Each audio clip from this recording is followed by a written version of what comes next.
নমস্কার, আশা করি সকলে ভালো আছেন। আমার চ্যানেল সুনন্দিতার রান্নাঘরে সকলকে স্বাগত। আজ পটলের নিরামিষ দই পোস্ত রেসিপি আপনাদের সঙ্গে শেয়ার করব। রেসিপিটা সম্পূর্ণ দেখার অনুরোধ রইল। আপনি যদি আমার চ্যানেলে নতুন বন্ধু হন তাহলে অনুরোধ করছি আমার চ্যানেলটা সাবস্ক্রাইব করে পাশের বেল বাটনটা ক্লিক করে দেওয়ার জন্য, যাতে আমি নতুন রেসিপি আপলোড করলে আপনার কাছে নোটিফিকেশান পৌঁছে যায়। রান্নাটা করার জন্য পটলগুলোকে আমি এইভাবে খোসা ছাড়িয়ে নিয়েছি। তারপর উপরের আর নিচের দিকটা কেটে বাদ দিয়ে তারপর পটলগুলোর দুদিকটা অল্প করে চিড়ে নিয়েছি।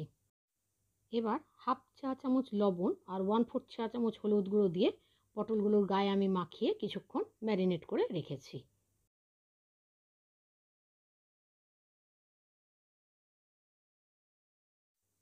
একটা মশলার পেস্ট বানাবো, তাই একটা মিক্সিং জারে নিয়ে নিলাম 7-8টা কাজু বাদাম আর 2 চা চামচ পোস্ত। শুকনো অবস্থায় কাজু বাদাম আর পোস্তটাকে আমি একটু গুঁড়ো করে নিচ্ছি। কাজু বাদাম আর পোস্তটাকে অল্প একটু গুঁড়ো করে নিয়ে এর মধ্যে আমি 4 টেবিল চামচ টক দই দিয়ে দিলাম। আর তার সাথে দিয়েছি কিছুটা আদা কুচি আর 3টে কাঁচা লঙ্কা। কাঁচা লঙ্কাগুলো আমি একটু ফাটিয়ে দিলাম। ঝালটা আপনারা স্বাদ অনুযায়ী নেবেন। এটা যেহেতু নিরামিষ তরকারি তাই সামান্য একটু হিং দিয়ে দিলাম। হিঙের গন্ধ পছন্দ না হলে আপনারা নাও দিতে পারেন। এরপর অল্প জল দিয়ে এই মশলাটার একটা পেস্ট বানিয়ে রেখেছি। রান্নাটা করতে গ্যাসে একটা কড়াই বসিয়ে তার মধ্যে 3 টেবিল চামচ সর্ষের তেল নিলাম। তেলটা ভালো করে গরম হলে নুন হলুদ মাখানো পটলগুলো কড়াইতে দিয়ে দিলাম। পটলগুলো একটু নাড়াচাড়া করে নিয়ে তারপর কড়াইটাকে ঢাকা দিয়ে গ্যাসের আঁচটাকে মিডিয়ামে করে দিলাম, যাতে পটলগুলো একটু ভাজাও হয় ওর সঙ্গে একটু সেদ্ধও হয়ে যায়। কিছুক্ষণ বাদে কড়াইয়ের ঢাকনাটা খুলে পটলগুলোকে আমি একটু উল্টে পাল্টে দিলাম। তারপর কড়াইটাকে আবার ঢাকা দিয়ে দিয়েছি।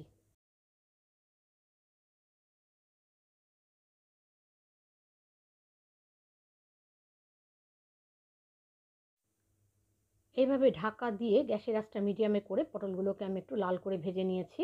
সঙ্গে পটলগুলো অনেকটা সেদ্ধ হয়ে গেছে। এবার পটলগুলোকে কড়াই থেকে আমি তুলে নিলাম।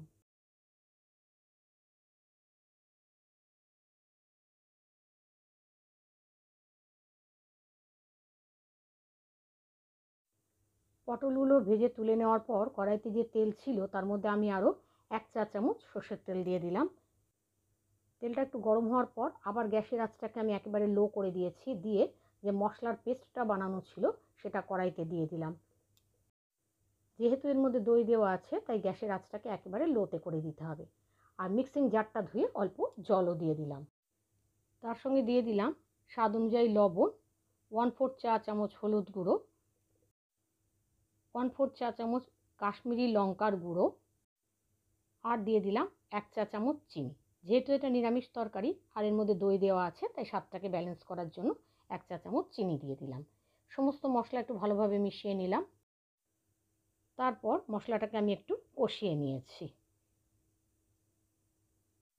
যেহেতু মশলার মধ্যে কাজু বাদাম দেওয়া আছে সেই জন্য কিন্তু মশলাটাকে সমানে নাড়তে হবে, না হলে কড়াইয়ের নিচে লেগে যেতে পারে। মশলাগুলো যখন একটু কষানো হয়ে গেছে তখন ভেজে রাখা পটলগুলো আমি মশলার মধ্যে দিয়ে দিলাম। পটলটাকে মশলার সাথে একটু ভালো করে নাড়াচাড়া করে অল্প একটু জল দিয়ে দিলাম। খুব বেশি জল দেওয়ার কিন্তু প্রয়োজন নেই।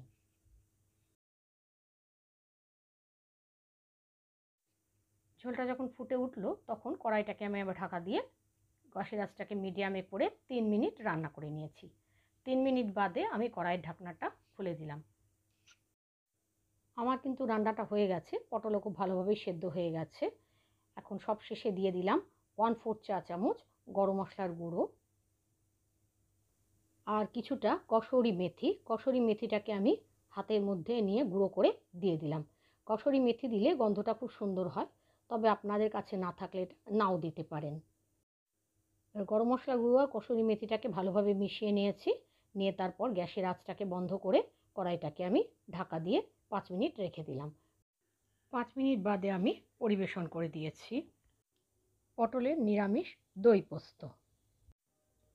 এটা আপনারা ভাতের সাথেও খেতে পারেন, আবার রুটির সাথেও খেতে পারেন। যে কোনো নিরামিষ দিনে আপনারা এটা একবার ট্রাই করে দেখতে পারেন। আশা করি আপনাদের ভালো লাগবে। আমার আজকের এই পটলের নিরামিষ দই পোস্ত রেসিপি যদি আপনাদের ভালো লেগে থাকে তাহলে লাইক, শেয়ার, কমেন্ট করার অনুরোধ রইল। যদি আপনারা ফেসবুক থেকে দেখেন তাহলে আমার পেজটা ফলো করার, আর যদি ইউটিউব থেকে দেখেন তাহলে আমার চ্যানেলটা সাবস্ক্রাইব করার অনুরোধ রইল। আজ তাহলে এখানে শেষ করছি, আবার আসবো নতুন রেসিপি নিয়ে। ততক্ষণের জন্য সকলে ভালো থাকবেন, সুস্থ থাকবেন। ধন্যবাদ।